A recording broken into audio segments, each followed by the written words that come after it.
Coronado Boathouse was originally built in 1887 as practice for the less than professional crew that was to build the Hotel del Coronado. It had been home to many great adventures in its 183-year lifespan. For example, in 1903, it became the home base of William E. Ritter's Marine Research, who soon after helped found the Scripps Institution of Oceanography. In 1912, the Coronado Yacht Club established its first headquarters here, followed in 1920 by the San Diego Yacht Club. In 1973, the boathouse was recognized as a Coronado Historical Landmark. To this day, it is one of Coronado's most popular restaurants and remains a testimony to San Diego's heritage. Hi, Joe. Hello, Jeannie. Nice to meet you. Nice to see you. Thanks for joining us. So we have Joe Dittler here, our resident historian, and you were the former Coronado Historical Society director. Is that right? That's a mouthful, yes. Yeah, so it sounds like we're in a pretty historical place here, right?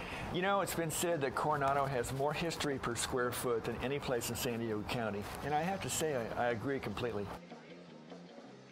It doesn't just include the Hotel del Coronado, which is very dominant on the landscape, or the boathouse, the historic boathouse that we're in, but it includes the ferry boats and the old trains, the celebrities that visited over the century, the Tent City, which was a wonderful summer resort, and even Marilyn Monroe. You know, she filmed Some Like It Hot here in 1958. Yeah, we have some Hollywood history. Tons of Hollywood history.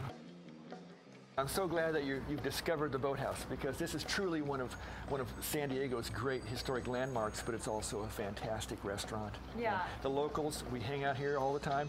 The other night I ended up surfing late with a friend, and we were freezing cold, and all we could think of was coming in here for a Caesar salad, a shrimp cocktail, and a Bloody Mary. Of course, we stayed much later. They have entertainment now, and it's a great old building, and it's a great place to be. So the Coronado Island is not now anymore an island. Not be careful how you say that. I'm sorry, but the locals. The locals still insist that Coronado is an island. It is an island. You know, when Coronado was first occupied by any form of human life, it was the Kumeyaay Indians who came here seasonally to hunt and fish. They were actually on Coronado until about 1904, when the local merchants deemed that Indians were not good for tourism, and they politely or impolitely removed them from the island. Unfortunately, that happened up and down the coast. But Tent City came along in 1900. When they were building the Hotel Del, the workers would camp just over here in front of the boathouse in tents. And it was so pleasant. Someone eventually just said, gee, we should do this and charge a little less than the hotel and see how it goes.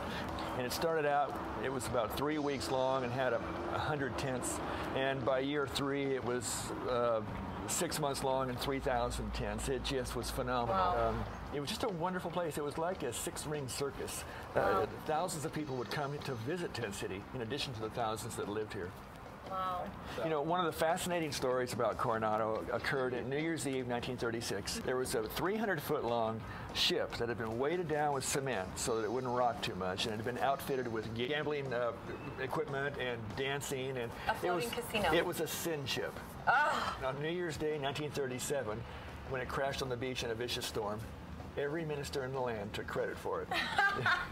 And what was funny was people came from all over the island, the hotel guests, the Tent City guests, they all ran down to the beach, and they would pick up bottles of whiskey and stick them in their coat and run back to their room or whatever. Several people were seen running off with roulette wheels. It was a rather defining moment. In August of 1969, the Coronado Bridge was completed, and they opened it at midnight.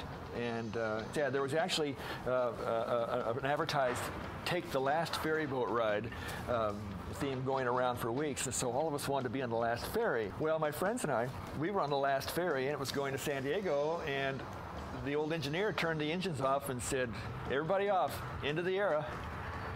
And I looked at him, I said, but we're going back to Coronado. And he goes, not on this boat, you're not. Oh. So 2 girls swam back, and my friend Bobby Pickford and I began going from car to car, offering to give our services as tour guides to see Coronado. Be the first to cross the bridge. We'll show you Coronado. Well, it actually worked on a young couple in a little convertible. We were the first hitchhikers to cross the bridge.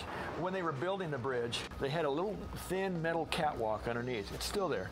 And you were the coolest guy in your class if you could go up there and your girlfriend would cling onto your arm, and you were guaranteed to get to first base, at least a kiss on the cheek, because they were so frightened to be up that high and that little catwalk just in pieces of metal holding you from certain deaths.